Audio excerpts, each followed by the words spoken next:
It's already week 5. Can you believe it? Welcome to the Voice of College Football and our Monday through Friday show, the College Football Show. Appreciate you stopping by. Leave those comments and questions there in the chat. As always, 2 excellent guests today to talk Ohio State and to talk Clemson. There was a time when that seemed to be a burgeoning rivalry in college football. Maybe it will be again. When I say rivalry, I don't mean a true rivalry, but when 2 schools collide in the postseason as often as Ohio State did against Clemson, 2013, 16, 19, 20. But that's been put to rest for the time being. We'll see if Ohio State can reach the college football playoff. Of course, week 4 provided a lot of, I don't want to say answers, but basically got us closer to the answer about a few teams, named USC, named Michigan, and opened up some possibilities for some programs, teams like Illinois. Yes, Illinois. So we will talk college football with you, of course. So our guest today, Pat Murphy, Bucknuts 247 Sports, to talk Ohio State. Coming off their trouncing of Marshall by 35 points, it was a pretty competitive first half. Fairly competitive, not meaning razor sharp, razor close, but competitive. And Ohio State took it home in the second half. Did not cover the spread if you're into that sort of thing. And then, of course, Michigan State is the Big Ten opener for Ohio State. Would love to talk some Michigan State football this week. We'll see if we can pull on some guests from Spartan Illustrated or elsewhere to talk Michigan State. It's been a while, and they look to be a possible factor, surprisingly, because now they've turned in a couple decent efforts. The win against Maryland on the road, 10-point underdog, pulled out that game. And then to go to Boston College and BC at this point, look at what they've done. Beat Florida State by a couple scores on the road. Yes, we know Florida State's a dumpster fire. They are the epitome of 2024's version of dumpster fire. But Boston College went down there, dominated the game, won by 2 scores. Then they go to Missouri and they play competitive. They're in the lead for the majority of the game. They lose by 6 against a good Missouri team. Now you may say, well, Missouri was taken overtime by Vanderbilt. Well, we can play that game with almost every team in the country. Missouri's a good team. BC on the road only lost by 6. Then they come home.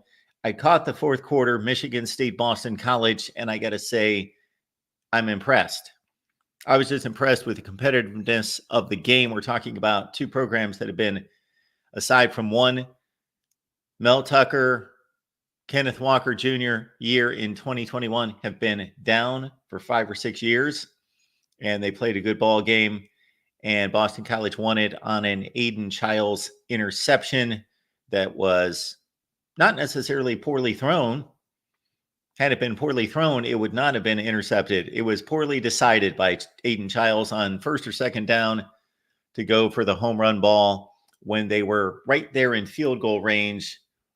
Not in field goal range. They needed the touchdown. I believe they lost 23-19. They were up 19-16, so they were down 23-19. Did need the touchdown, but still, it was an early down.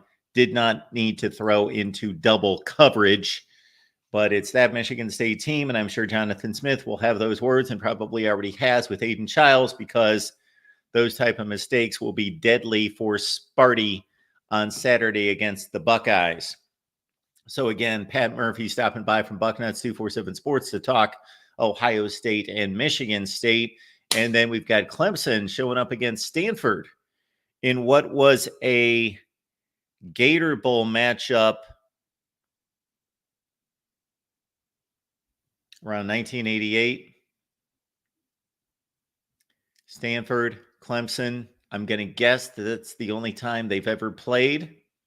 Well, Stanford just played Syracuse for the first time in school history as conference foes. That was a really good ball game on Friday night. Kyle McCord with 2 costly interceptions, and Fran Brown. Hopefully, he has reviewed his coaching mistakes. That was coaching 101 flunked. F minus. That was the clearest.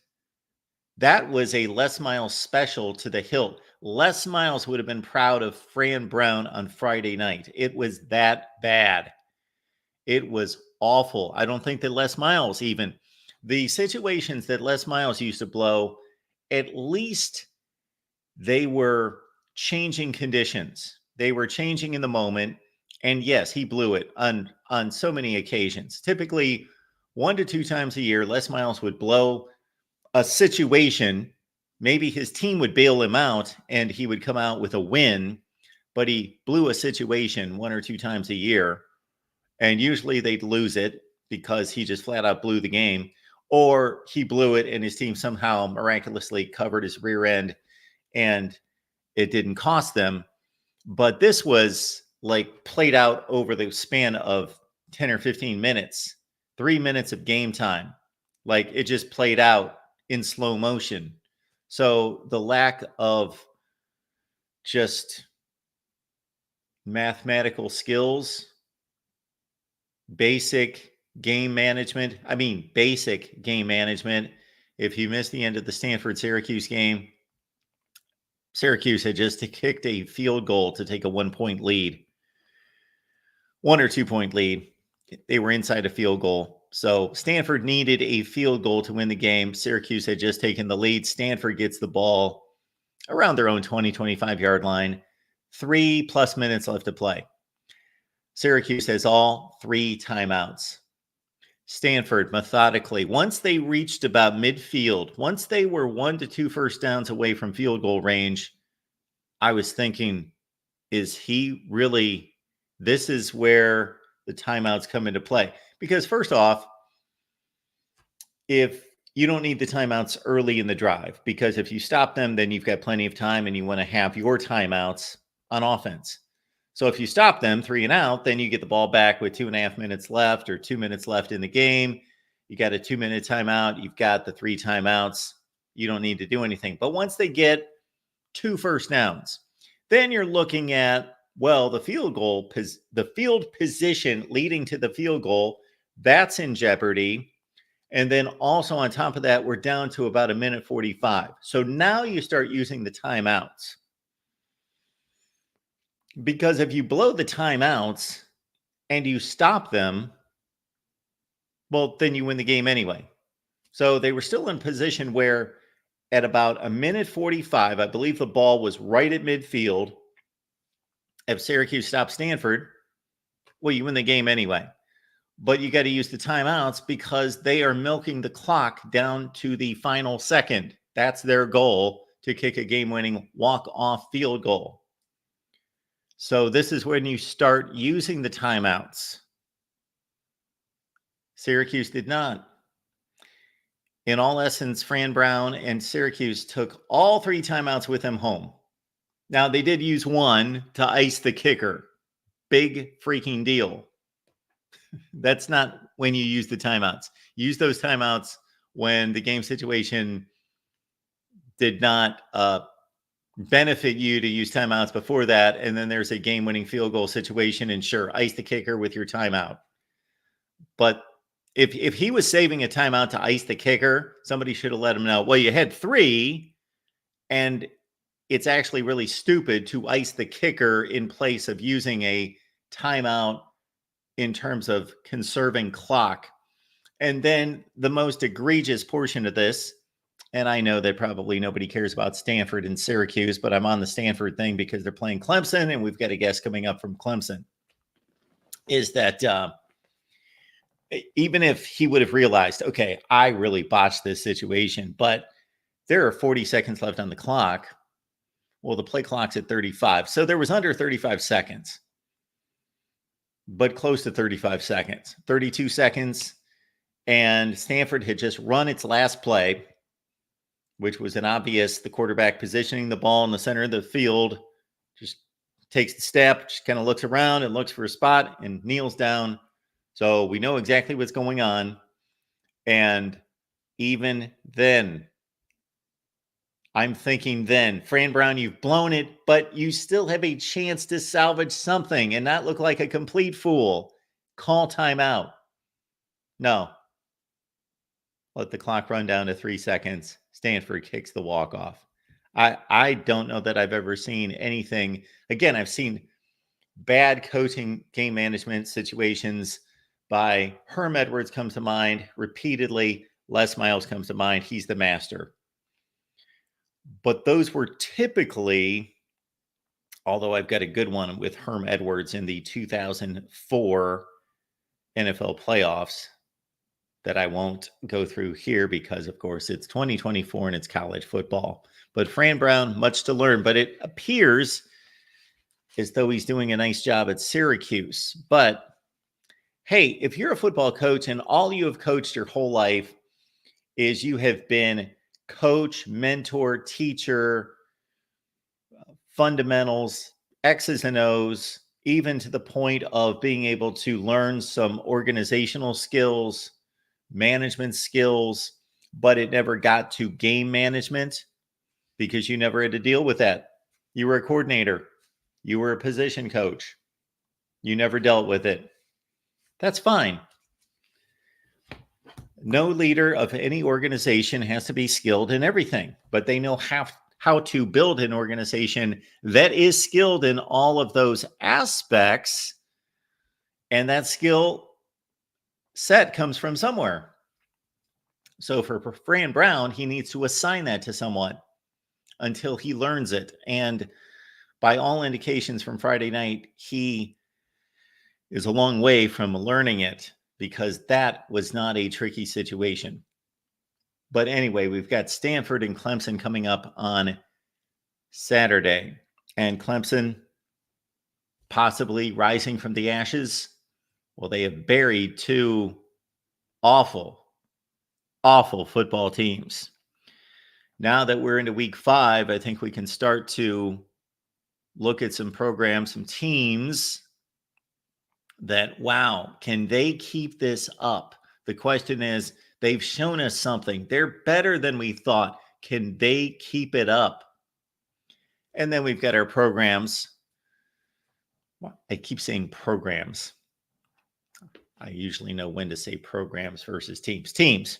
We have our teams that are far off their norm, far off their typical season, and they may just really crash and burn this year. North Carolina State, Florida State may really crash and burn this year, or they may be a tough out late in the season. Like they're completely out of it, but they kind of pull it together and they're going to make life difficult on contenders down the stretch. So we'll talk Ohio State, we'll talk Clemson, we'll talk anything you'd like. The call-in line I posted on X. Don't believe I posted it here, so we will do that.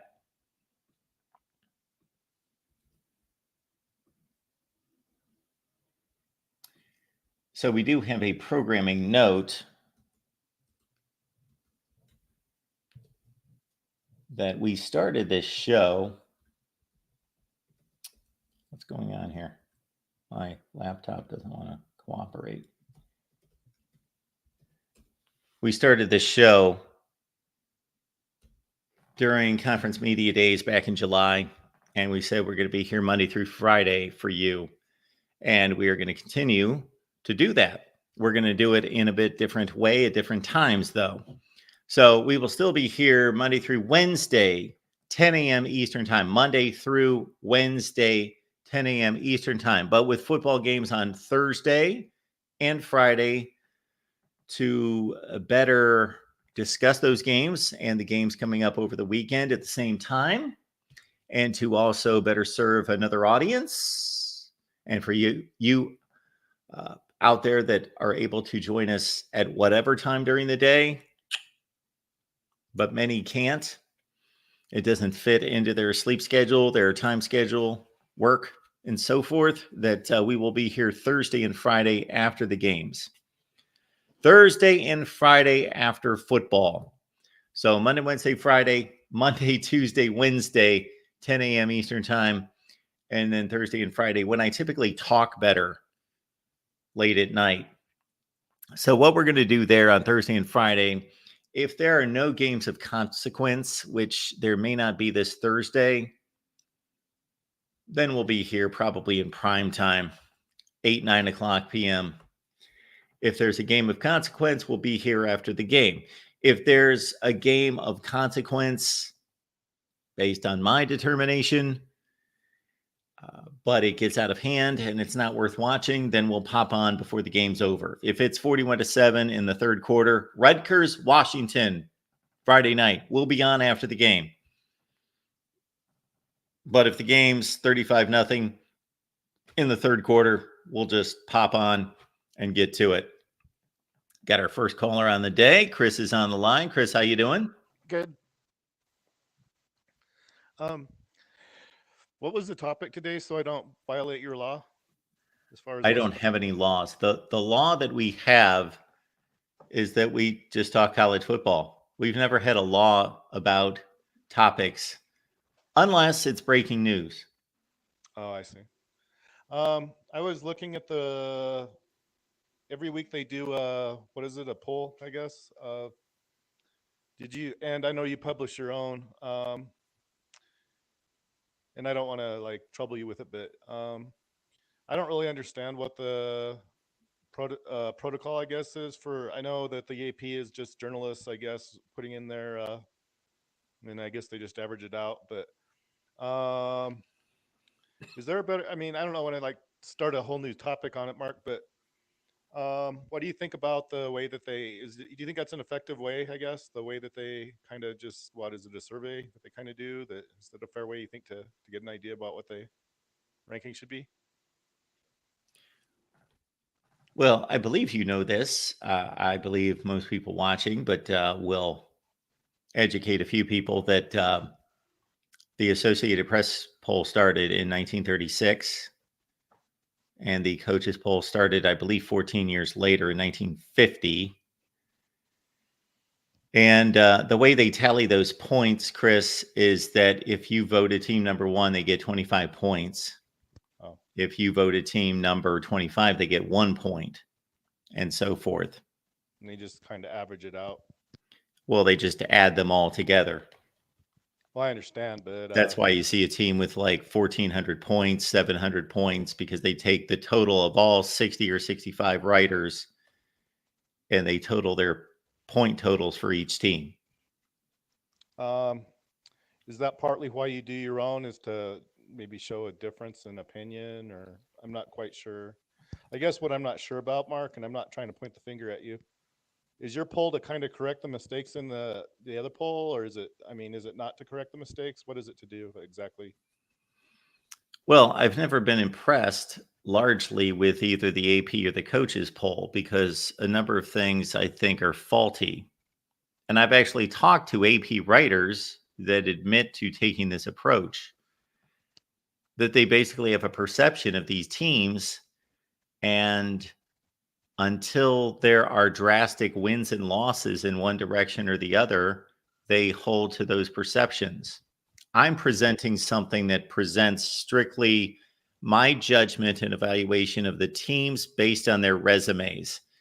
And I got comments on the one that I released yesterday, just like I do every week. I can anticipate it from people that think that even though I clearly state these are what I perceive to be the 25 best resumes in the country, they're not necessarily the 25 best teams. Ohio State is not, in my estimation, the 21st best team in the country. They're much better than that. But Right. right now, in my estimation, they have the 21st best resume. Is it kind of Though, like strength of record? Maybe I know I'm there's sorry, like what's that? well, I know like in the media, there's sometimes they to justify, I guess, what they because I know like even in the media they have like I don't know what they call it. It's like they'll point to those things that I don't really think about, to be honest with you. They'll say strength of record. They'll point to that as really being important, and then that like supposedly will put a team way up in the standings that might not otherwise be there. Or I don't know how you feel about those sorts of things. I kind of look at it like it's still kind of dependent upon, I don't know what those are based on, first of all. To me, it seems like what they're basing it on, it's kind of like they're probably basing it on what the media already tells you that better teams are, and maybe making an evaluation. So it's kind of justifies, I think, what the media poll says is what I think it is.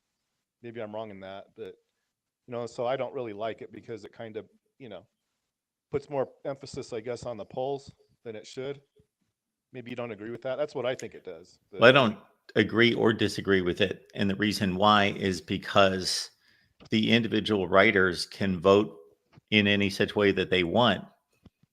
The strength of record is obviously not a person, it's a mathematical calculation that yep. is taking the team's results, their record against those opponents, and the strength of the record based on the difficulty of the schedule combined with the results. So No, I sometimes it may understand. reinforce what the writers are I ranking, think it. and other times it contradicts it. It depends. Well, I haven't noticed it really. I guess I haven't really looked into it closely enough to see whether it contradicts anything. But it's like to me, it's like a dog chasing its own tail. It's like, okay, this team that you don't think should be number 6, well, their strength of record's really high or whatever. I'm not saying that's what they're doing, but in my opinion, it's kind of like, well, see, that's why they're 6 is because people that might not like it, that whatever team it is. And so that's where I kind of wonder if they're following the right method or not, because I have my own method, which I've already kind of tried to explain to you. And it seems like it's so different from what they have. It makes me kind of wonder what they're basing their not that I try to stand out. I was hoping, actually, kind of what I was hoping would happen would be that there'd be maybe a kind of a movement towards, not towards what I do necessarily, but maybe just in that general direction, though. Because the last 2 years, I noticed I have James Madison ranked relatively high, not number 25. This week I have number 25. Whether or not they actually should be there, I mean, we could argue that, but it's I don't think it's based on nothing though. They beat North Carolina, and just seems to me that they're not really establishing something that makes sense in terms of putting a team. Not that there isn't a reason maybe to have a team where they have it, but it doesn't really make sense to me though. I noticed they still have Texas A&M ranked pretty high, which is probably because they lost to Notre Dame. That makes sense, but I don't know that I would still have them in the. I think once the team loses, I think that's kind of a. Should they still be ranked? I mean, I don't know. Maybe you don't understand. I mean, maybe you don't agree with what I'm trying to say, but that's not what I really do, except for Notre Uh, Dame. I do have a Notre Dame team ranked. should not be ranked after they lose. Well, I understand the idea behind it, Mark. I really do. I mean, I'm not so stupid. I can't figure some of this stuff out. I mean, if you have the number 1 and number 2 team play and the number 1 beats the number 2, it's like you're not going to drop the number 2 very far.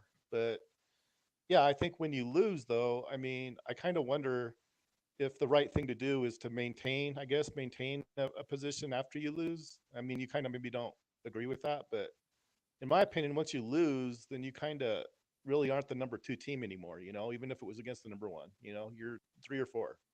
But I mean, I know that's still kind of like what the real MVP was saying about Kentucky. Come in real close, I guess, to beating Georgia. They probably should have won, I guess. You can use that in the metric, but I'm not sure how you apply that though to make it fair for everybody. Okay, so Kentucky probably should have beaten Georgia. So does that mean we have to take every close game and evaluate it the same way? I mean, that's where I kind of wonder if it's a fair metric or not. But it's not to put like Kentucky in a bad position to where they have to defend their loss. But like I said, I think once you lose a game, in my opinion, it drops you below a team that maybe hasn't lost a game yet, even if you're a better team. Maybe I'm wrong in that opinion. I don't know. Well, What do it's you think? just an opinion, is what it Right. is. So you're saying that Right. every team that you would put all the records in order of wins and losses, regardless of who they've played. Not exactly. I just, yeah, I guess that's kind of what I'm saying. But, for whatever reason, I still have Notre Dame ranked really high. And I don't even know if I might have made the mistake. Sometimes I make a mistake in the way I do so it might be a mistake that I made, but I still have Notre Dame ranked pretty high, but they're the only team I really do. The rest of them that have already lost a game, I don't really have them in any of them really that close to number 25 at all. And we still have so many unbeaten teams. In my opinion, it's a bias. Maybe you don't share my opinion, which is fine. I'm not saying I'm right, but It's all when you have biased. all these undefeated teams, it's like, isn't it a bias to leave a team with a loss ahead of an undefeated team, or is that not a bias? So you're telling me, I understand your perspective, I get it that you just want to rank the teams in order of wins and losses. So all the undefeated teams would come first in some order, and then all the one-loss teams would come next. That's where we Well, would be that right might be an now. oversimplification, but yeah, I mean that's kind of. I guess that's maybe a fair statement. It's not exactly what I'm doing, but it's close enough to where it's probably close enough So to. you believe that a team, and I'll just make this point, then we've got to get to our guest. You just believe that, let's say Kentucky, since you brought up Kentucky and Georgia, if Kentucky had played, let's say, Georgia, Texas, Ohio State, and Michigan, and they won 3 of those games and they lost one by 1 point, that they should be ranked lower than James Madison and the 4 Well, cream puffs that they beat.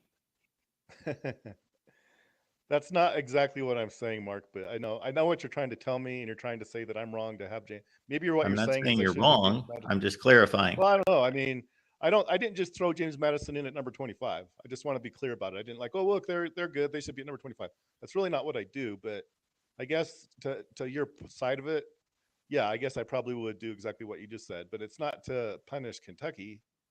It's to reward, I guess, James Madison for being, you know, a good team. I guess. Okay. But yeah, I can see what you're saying. I agree. But yeah, I would probably put Kentucky below a team with a yet to suffer a loss at Okay. this stage. Just Yeah. clarifying that. All right, Chris. Well, we Well, I mean, appreciate the call. Call back anytime. thanks, Mark. Have a good day. You too. All right. Let's get to Pat Murphy talking Ohio State football. Pat, how you doing? I'm good, Mark. How are you? I am doing just fine. Doing just fine. How's the early season treating you? Good, good. It's been interesting. Obviously, Ohio State, I just heard some of your discussion there. Ohio State has looked the part of a top ranked team for the most part, but hasn't played anyone with much of a pulse.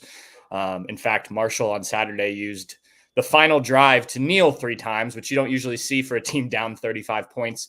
But that's kind of how the game went. So, look, it's somewhat hard to judge, I think, where the Buckeyes really stand. I think they're good because we know the talent on the team and they've handled their business in the non-conference. But I'm excited to get into Big Ten play, where hopefully we will start to see more of what this Buckeye team is and kind of what they will be as the rest of the year progresses.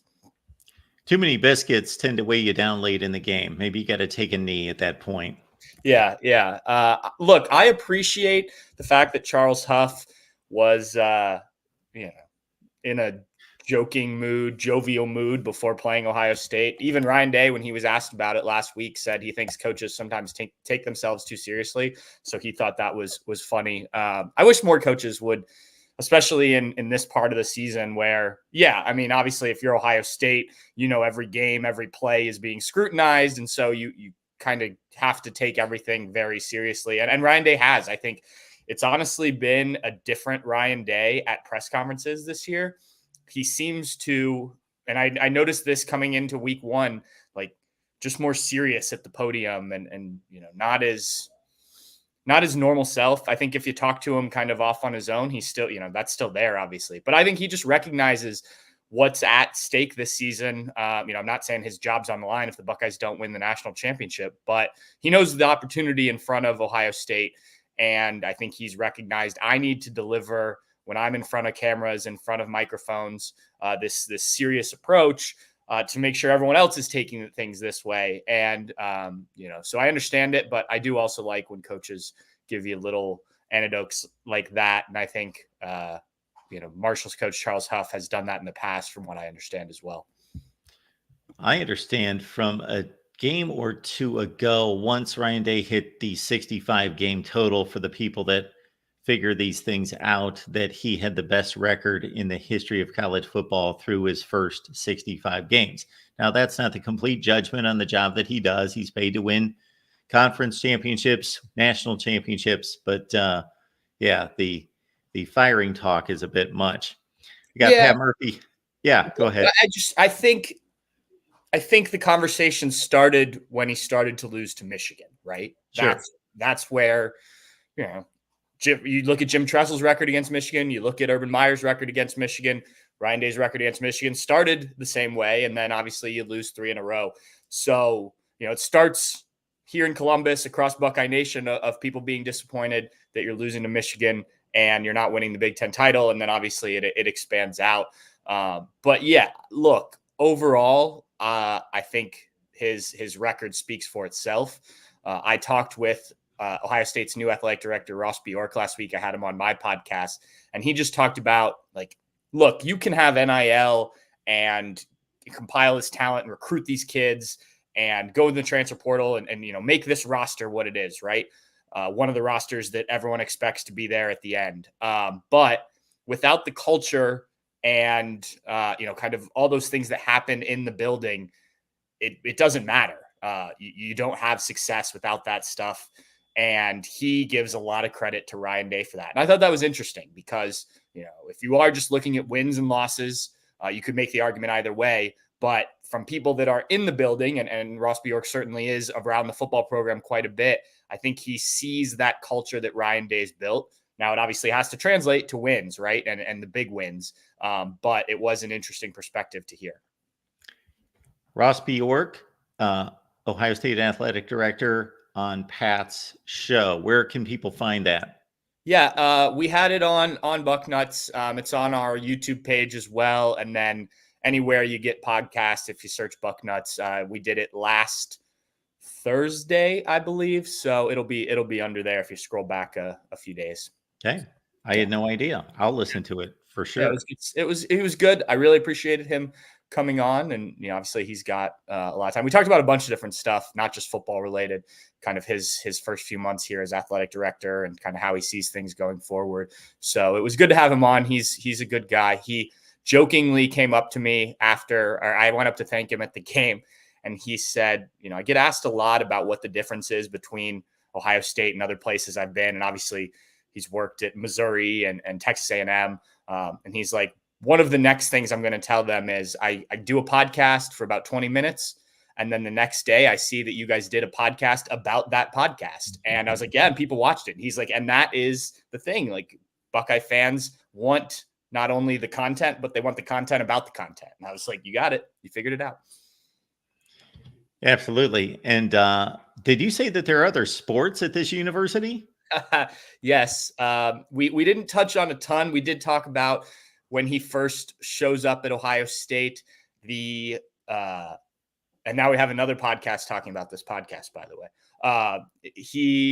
When he first gets to Ohio State, less than a month, I think, into his sort of, overlap with Gene Smith, where he's kind of an advisor to Gene Smith or hanging around, basically. Gene Smith's still in his role. Gene Smith elects to fire Chris Holtmann. And because the new coach would be under Ross's watch, Ross started officially as the AD on July 1. He was in charge of making that hire, and he'd barely been in Columbus a month, and you're already making a hire. I think he said he's made 6 hires so far. So we talked a little bit about just kind of what that process was like, and he actually gave some interesting insight on it. I'll leave that for people that want to go listen. But that was kind of the other sports we talked about and kind of that process. He also talked about Ohio Stadium, the future of Ohio Stadium, and how he sees kind of handling renovations and things like that that'll need to be done over the coming years. Obviously a great place, but you certainly need to keep up with the times, and they have some plans for that down the road. So we tried to cover as much as we could on the amount of time I was given to talk with the AD. Very nice. So the Buckeyes are 3 wins, 3 games into a 12-game regular season format. So that's 25% down. But in terms of the workload, the lift, definitely the 3 easiest of the 12. So this one, it kind of goes in stages. Game 2 was supposed to be tougher than game 1.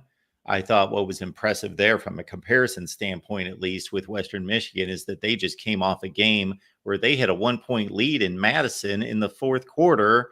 Yeah. And Ohio State's ringing up 500 yards of total offense in the first half. And then, of course, Marshall's a better team. And there were some spots there in the first half where it was fairly competitive, and the defense was giving up some yardage there on the first drive and beyond that. So we'll start right there with the defensive performance. It didn't look the best, but they pulled it together and made the stops when they needed to. But there are things to be cleaned up. Absolutely. And I was talking with another writer on the sideline as the game was kind of winding down in the fourth quarter. And he made an interesting point that Ohio State's not going to face an air raid offense very often. You don't see that in the Big Ten. And, if they do, again, it'll probably be in the college football playoff. So do you take a week to sort of change, not like you have to change your defense like you would if you were playing one of the military academies or something like that. But, do you change what you're doing defensively for this one opponent that you're probably going to handle regardless? And I think the answer to that is likely no. So I think some of the defensive issues in the first half had to do with, okay, Marshall's going to play this air raid, spread you all over the field. They're not afraid to throw the ball around. And they also have a quarterback who's pretty athletic. And, you have to worry about kind of what he can do with his legs. And so, yeah, there were some issues. And I think you need to, when you play other teams with mobile quarterbacks or with, that will throw the ball, and they'll see some of those teams down the road. There's definitely some things that you now have on film to clean up. But I think you also saw in the second half, now granted, Marshall quarterback Stone Earl did leave the game. I think that was an injury, not sure, but that made life a little bit easier. But I do think the Buckeyes were better equipped in the second half. So adjustments were made. Am I worried about this defense? No. I think that the linebackers are probably my biggest concern. I think you can target Cody Simon in coverage some. I think Sonny Styles, with all his athleticism, is still learning that position. I'd like to see Arvell Reese mixed in a little bit more, but Denzel Burke got beat a couple times. I think I haven't looked at the numbers, but I think he gave up 4 catches, if I'm correct, which is uncharacteristic of him. I think I'm not worried based on this one game about him.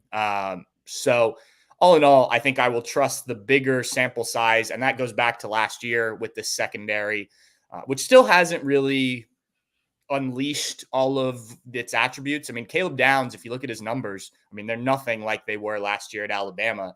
And I don't know if that's necessarily by design, but if you look at where Caleb Downs is lined up, I think you can see that the Buckeyes know he can do a lot of different things. They just haven't needed him to do that stuff so far. Lathan Ransom has also played really well and been all over the field. So, I would say, I'm not too alarmed on the play of the defense, but obviously there are some things that I think on film, when you do play some teams that are going to throw the ball, and Michigan State will do some of that. There are areas to clean up, and maybe that's just even a focus thing. You're coming off an off week, played 2 really good teams, or you played 2 really good games, not 2 really good teams. You had a shutout in one and 3 turnovers in the other. Maybe they did need to kind of get woken up a little bit in that first half. Yeah, Pat Murphy here breaking down the Buckeyes. You can catch his work on 247sports, bucknuts.com. The offense, wow. So Quinshon Judkins, he obviously looks the part. Travion Henderson comes on with some big runs a little bit later, but Judkins, I can think of 2 runs. One was the most obvious one where there was a gaping hole and he basically just ran fast. But what was impressive about that is that a couple defenders had the angle on him. And there's always that portion of the field usually when you see that type of run, when the runner goes to the sideline, where it's this, can he beat the pursuit angle? Does he have that extra gear? And in that case, he did. They didn't get there in time, and he was able to pour it on. And then the other one, he just kind of bounced off like 18 people and kept his balance and kept going and going. And then again, Travion Henderson had a bigger second half, making some nice runs. So this duo is just as good as we anticipated. Absolutely. Back-to-back games where the running game has really gotten going. And, Travion Henderson, 76 yards and 2 touchdowns, 6 carries. That's all he needed to get to those numbers.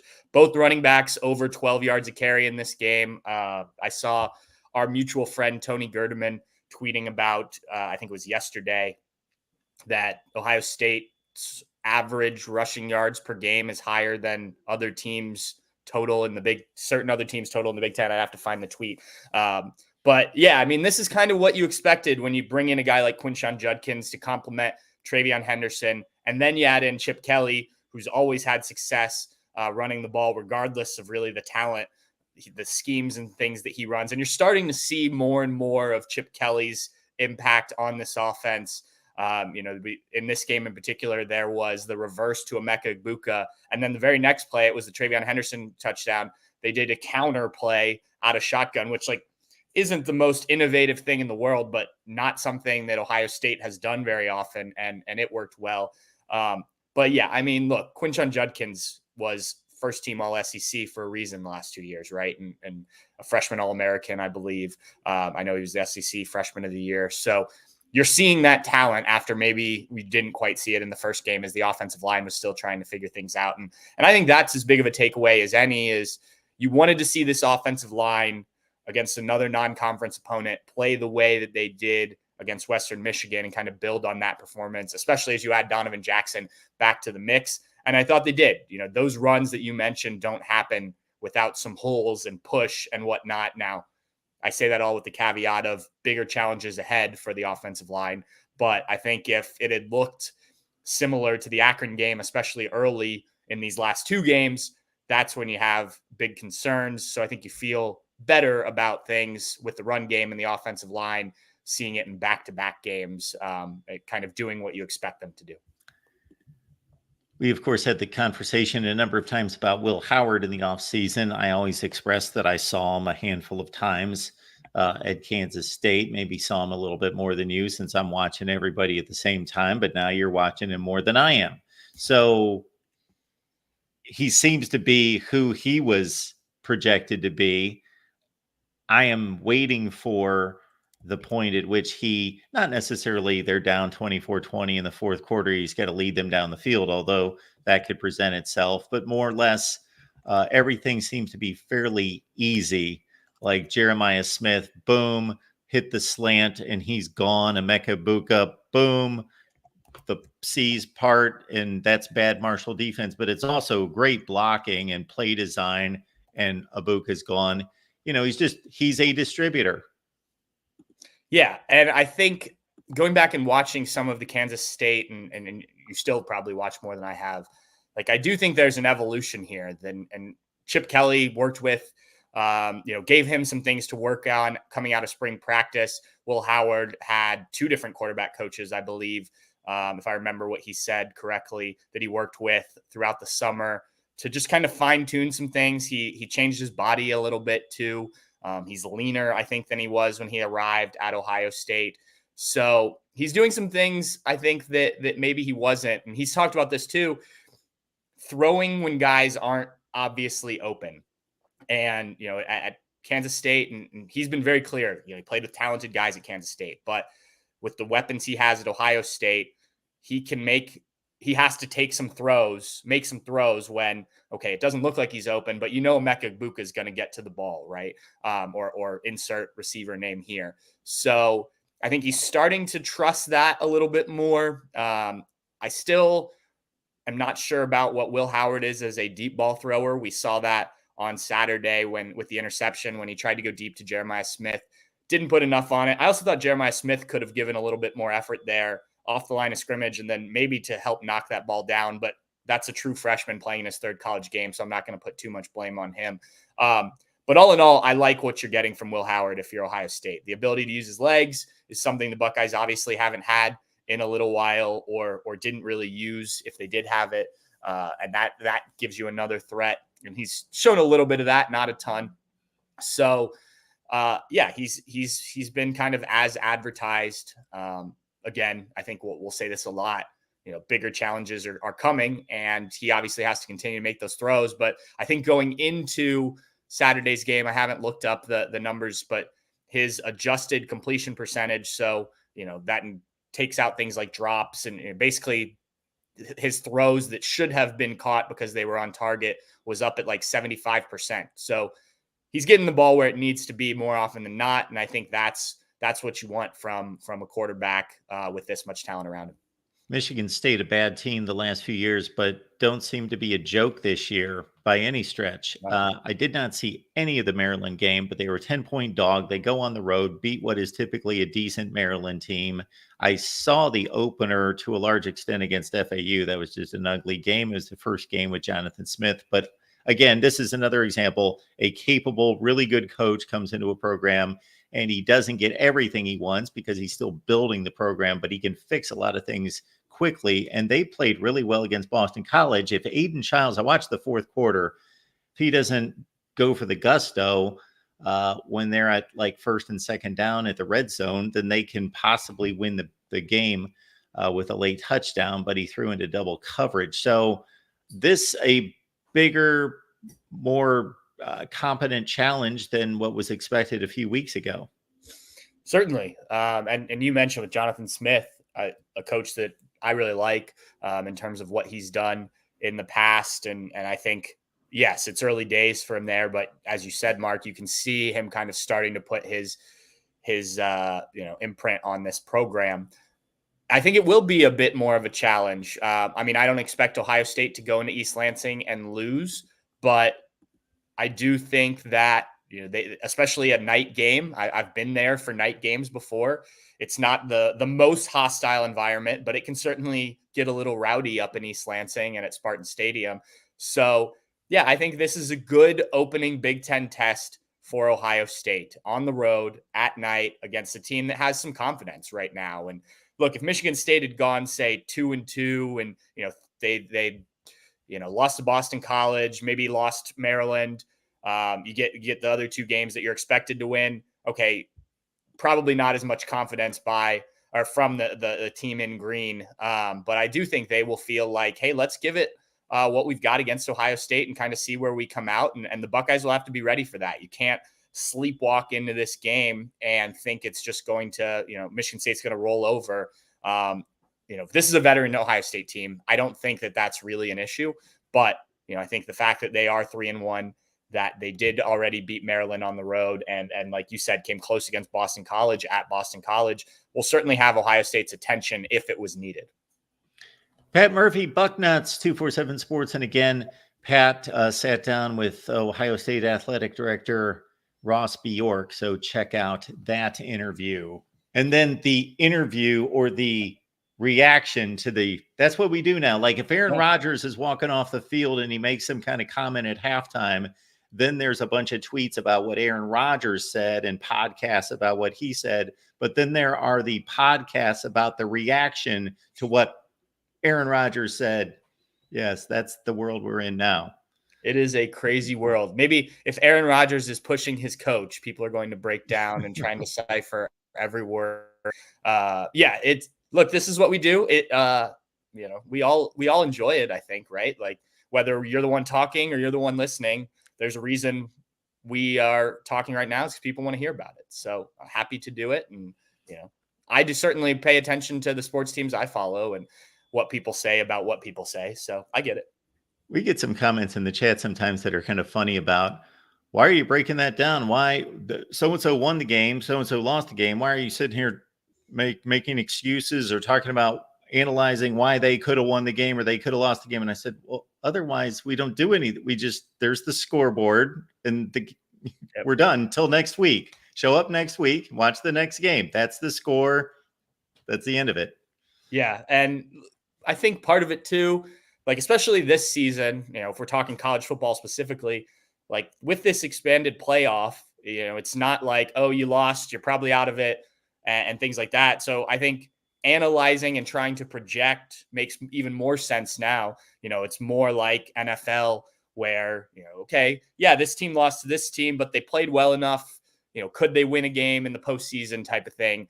And you never know what happens. So I think it's going to make things interesting. I'm really excited about the rest of this season, not just from an Ohio State perspective, but just college football in general. I think when we get to the end of the year, and maybe this is something I hadn't, really thought about when they first talked about the college football playoff, but when we get to the end of the year, there's going to be some serious analyzing of, okay, who's beaten who, and who deserves to be in around that like 10, 11, 12, and on down a little bit. So I think it's going to be fun. It'll make for some interesting games that maybe people wouldn't have tuned into at the end of seasons. For sure. Pat, appreciate you being here. Yeah, absolutely. Enjoy the game and the trip on Saturday. Will do. Thanks, Mark.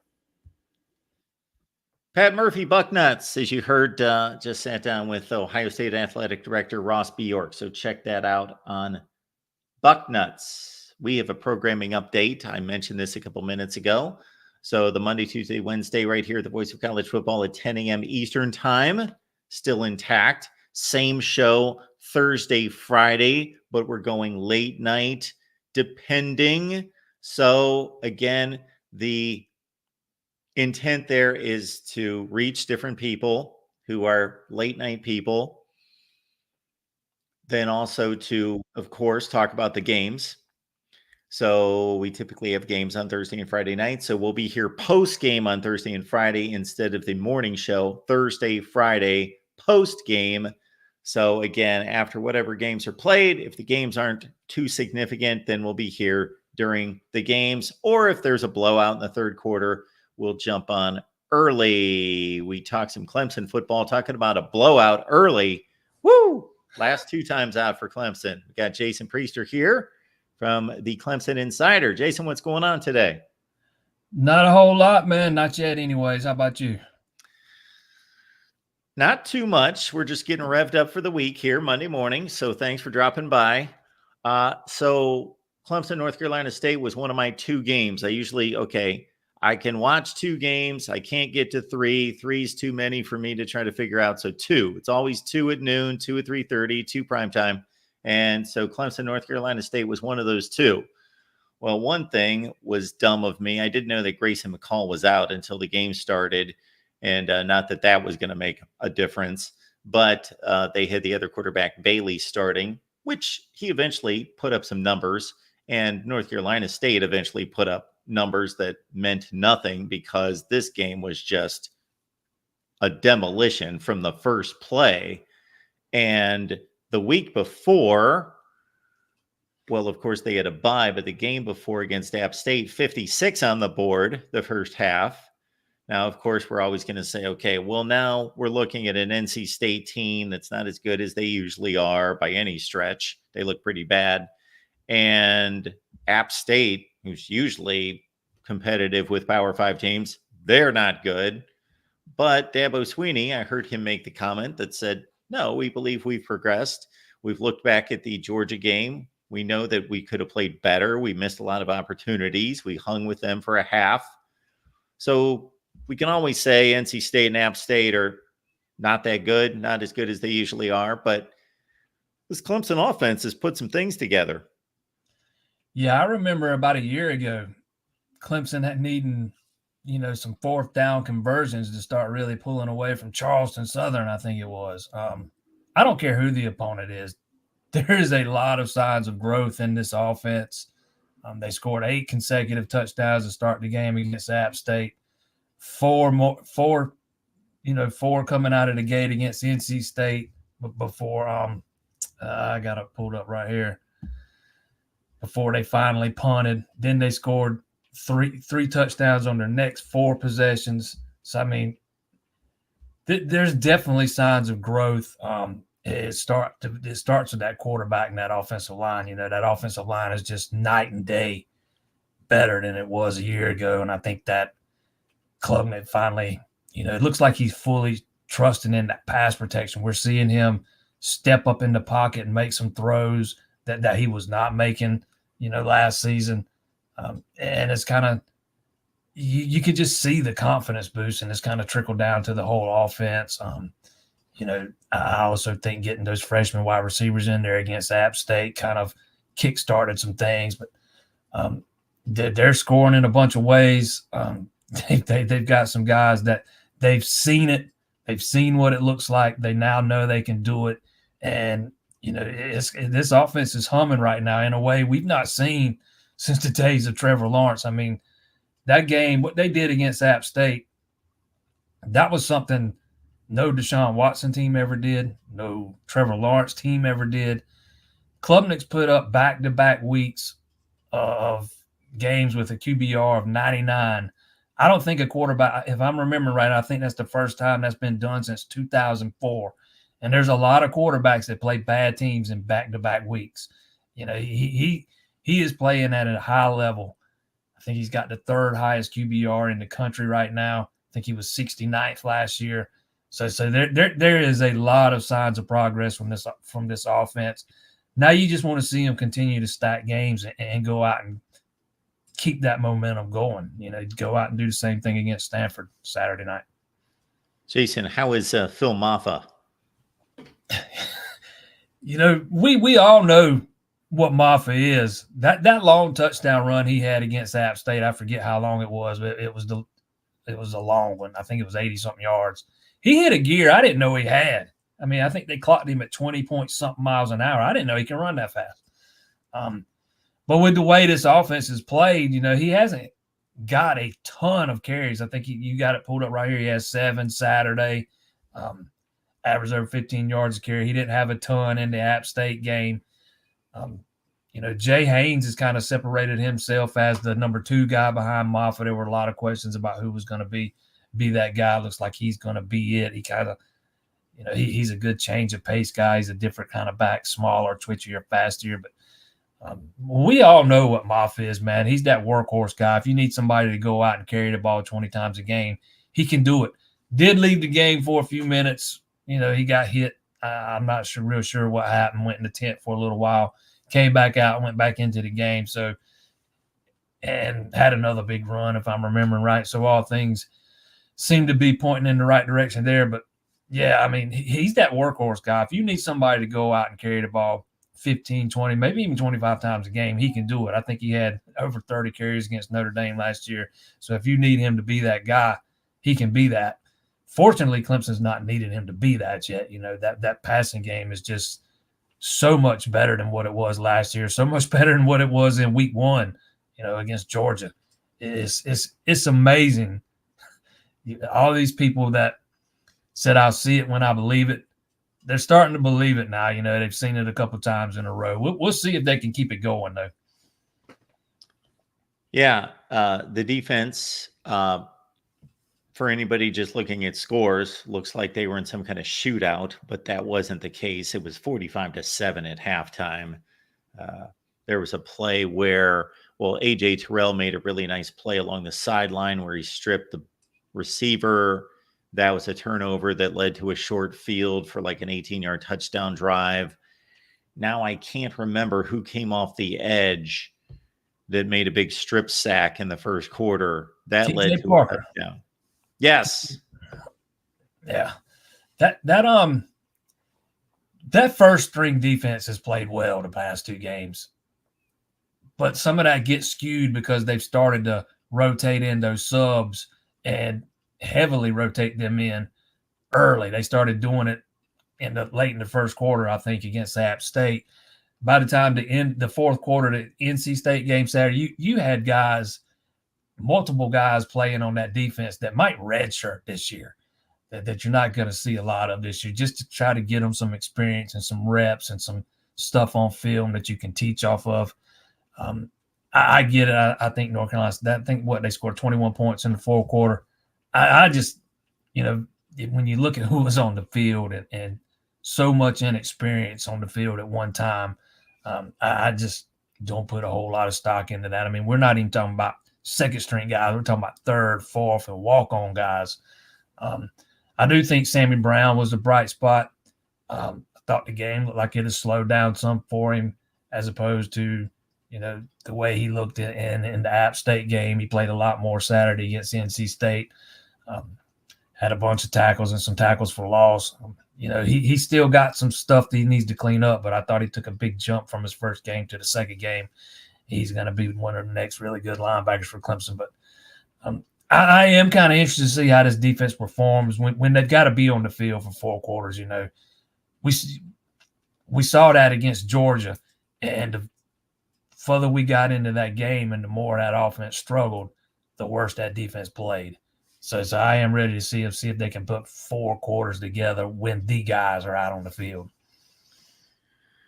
Jason Priester's here from the Clemson Insider. So check out Jason's work. You see it right there on the banner right there. You can follow Jason on X and also the Clemson Insider. I think I messed up the X handle, didn't I? It's the Clemson Insider. Nope, you got it right. It's just okay. Clemson Insider. Got it. It is the Clemson Insider, but the Twitter handle's right. I kind of remember that as soon as I started to spit that out, but it's the Clemson Insider. You got the Twitter for both Jason and the Clemson Insider right there. I'm not going to try to play up Stanford as any kind of major challenge, but I was pretty impressed. I saw most of their game Friday night against Syracuse, and it's not easy to travel across the country. And these teams from California that joined the ACC, they have to do it over and over and over. For example, Cal came out, played Auburn, beat them, go back to Cal, play a game, come back the next week, play Florida State in a game they should have won. Their field goal kicker could make a 35-yard field goal, one of 3 attempts, then they win the game. Anyway,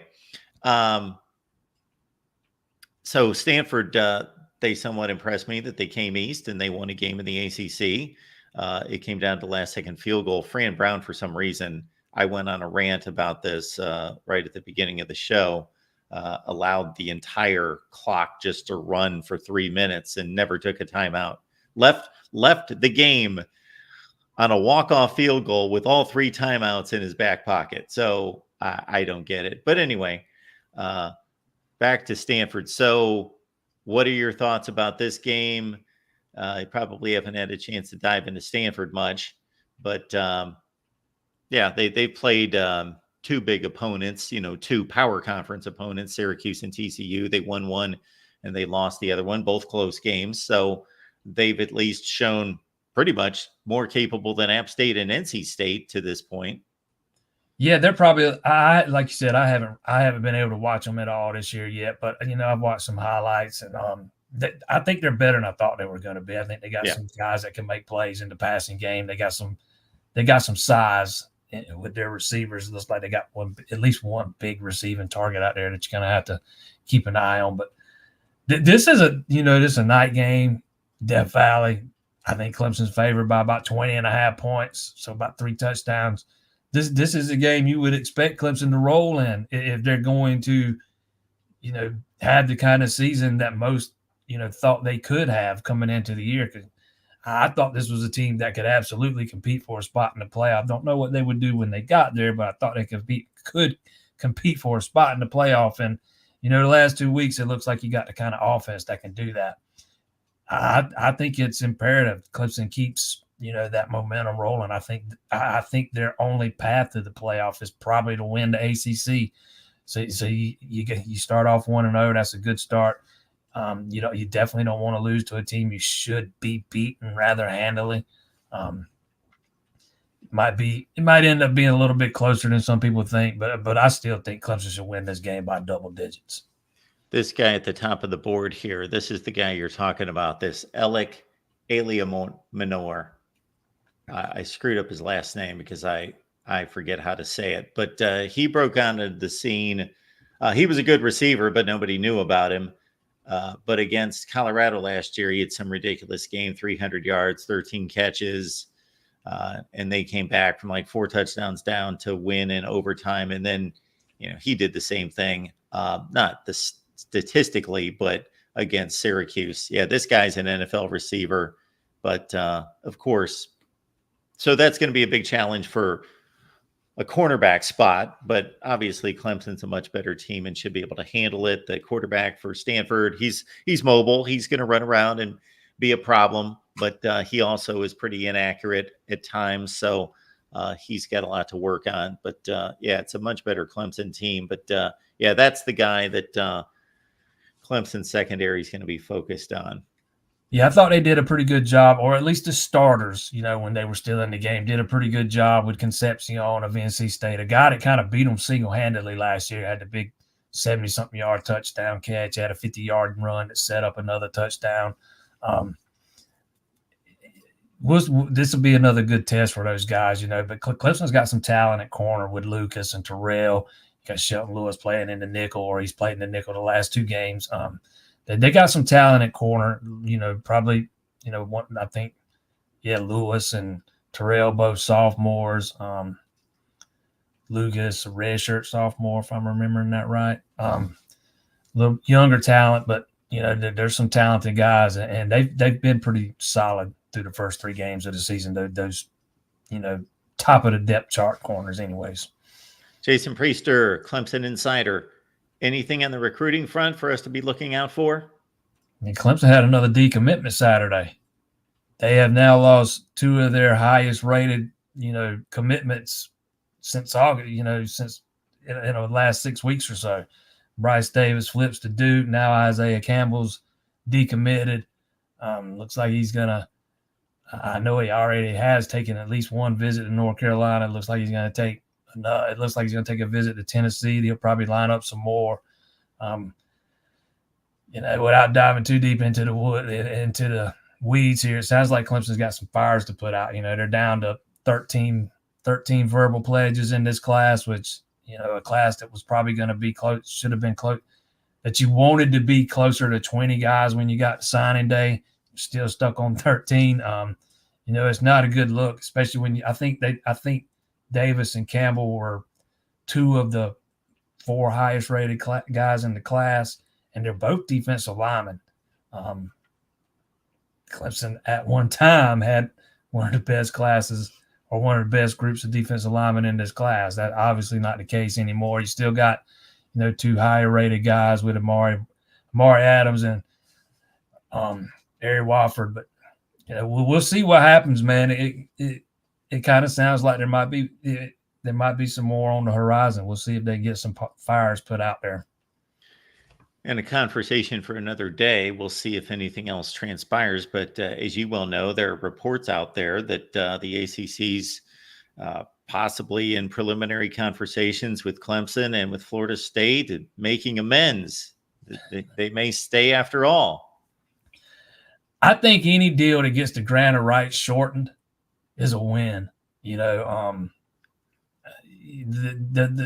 What you're looking for is to allow yourself the opportunity to go out and make yourself available to somebody else. If you could negotiate a deal to get you out by 2030 at the latest, I think Clemson and Florida State would jump on that in a heartbeat. All right, Jason, appreciate you being here. Enjoy the game on Saturday, and we'll catch up soon. Absolutely, man. Appreciate you having me on, Mark. Thanks, Jason. It's our guy, Jason Priester, breaking down some Clemson football. Alec Eliamenor. Got to get that right, Mark. When I don't say some of these difficult names for weeks and weeks and weeks, the issue is not saying them, pronouncing them. It's remembering how to pronounce them. Remembering how is that pronounced. I wrestled with that with DJ Uiagalelei, as many people did. For some people, it's the pronunciation issue. For me, it's I don't remember how to say it. But I believe it's Alec Eliamenor, the wide receiver for Stanford. Check out this guy.